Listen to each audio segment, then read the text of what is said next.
YouTube, welcome back to the channel. Hope you are having a good week so far. Shout out to any new subscribers. Don't forget to hit the subscribe button and throw a thumbs up if you enjoy this video by the time it's over. So for today, we're going to do a Hive 5, and if you're new to the channel, that's just a series or a segment that I have where I cover a few quick brief topics, okay? Let's go ahead and get started with the first topic. Aquaman 2, Aquaman and the Lost Kingdom. Now, the movie does come out in December. Now, we're already in August, and there hasn't been any kind of marketing for the film as of yet. There hasn't been any kind of teasers, trailers, really any kind of marketing. It's only 4 months away. Typically you have some kind of teaser at least if, earlier in the year before a movie comes out, especially big budget movies like this and movies that are part of a large franchise. But we haven't had anything about it yet. And recently I covered on the channel that there were a lot of reshoots going on between the time they finished filming, way back when and up until now with the new regime. They've done about 3 rounds of reshoots. So that could potentially be the reason why we haven't seen a lot of any marketing. However, there are some reports indicating when we might see the first trailer for the movie. I don't know if this is 100% true, so please take it with a grain of salt. The Twitter profile, the Aquaverse, says if current plans hold, the full-length official trailer for Aquaman and the Lost Kingdom is expected to be announced when the schedule for this year's New York Comic-Con in October goes live in a few weeks. So it doesn't say the date when we'll get the official trailer, but it says if this is true, and if this is, this could potentially be when they're going to announce the trailer. I don't know if it's actually going to come out in a few weeks when the schedule for New York Comic-Con drops, or if they're going to say, oh, we're going to have a trailer at New York Comic-Con, but that wouldn't be until October. So I'm sure you wouldn't want to wait until 2 months before a big budget, large franchise movie to show a full-length trailer. DC's next movie comes out on just very soon, August 18th, about a week and a half from now. I figured you would want to have a trailer to show with Blue Beetle for your next DC movie. But, I don't know. It seems like, this movie's going kind of through the ringer as far as reshoots and changes.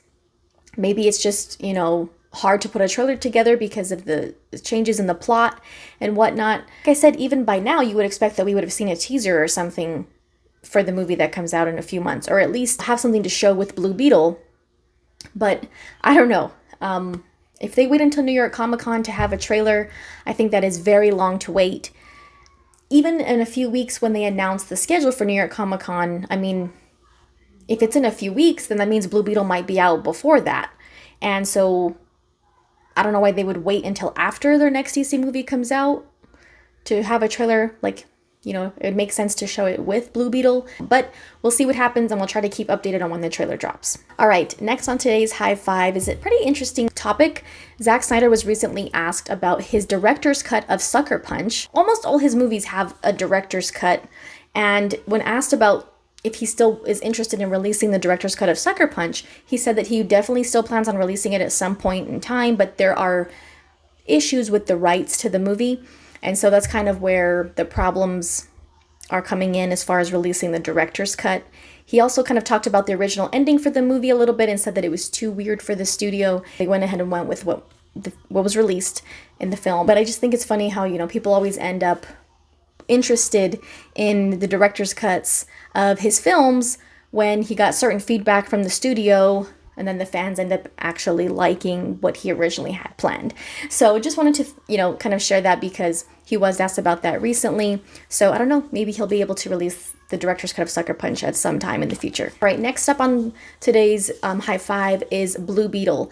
Now, there is an exclusive clip that was released. I haven't watched it yet. If I watch it, I'll probably make a video about that just for the clip alone. But today I just want to quickly share that there are going to be 2 post-credit scenes. Can't even really imagine what they might show in the credit scenes for this movie because it's kind of in an interesting position. It was originally made by the old leadership at WB.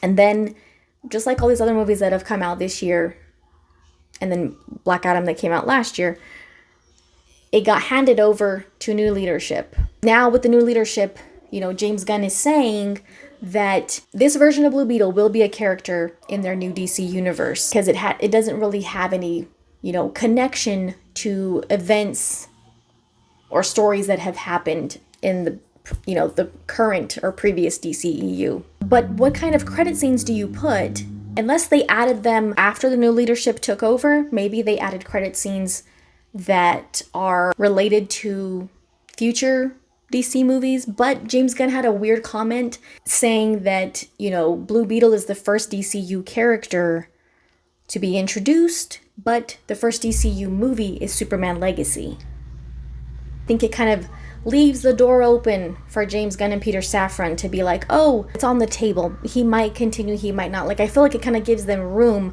to go back on their word if the movie doesn't do as well as they want it to. So I don't know, but it is going to have 2 credit scenes. Probably went into depth into that, but that's what it's going to have. Last on today's High Five is David Ayer's version of the Suicide Squad, the Ayer Cut.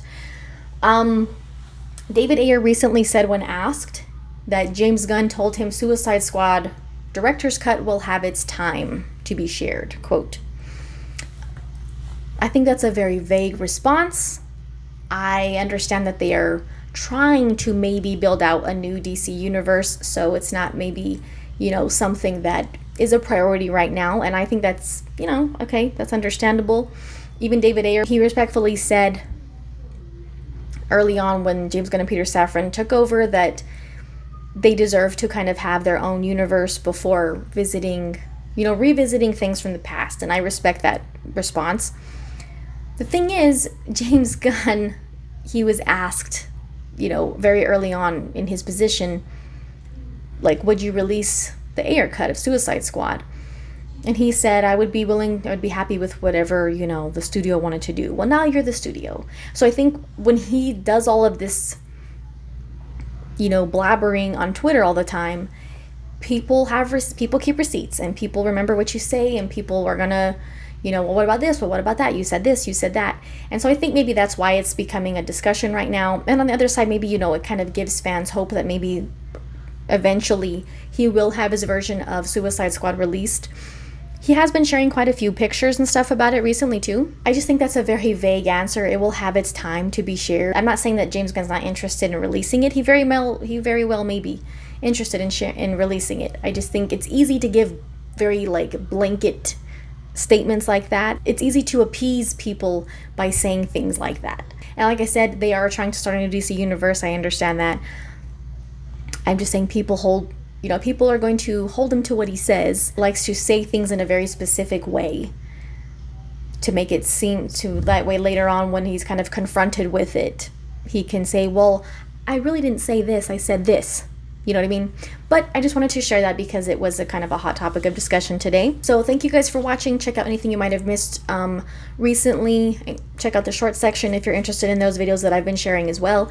And thank you guys for the support on the channel. Head to the link in the description if you're interested in my merch shop. We'll see you soon.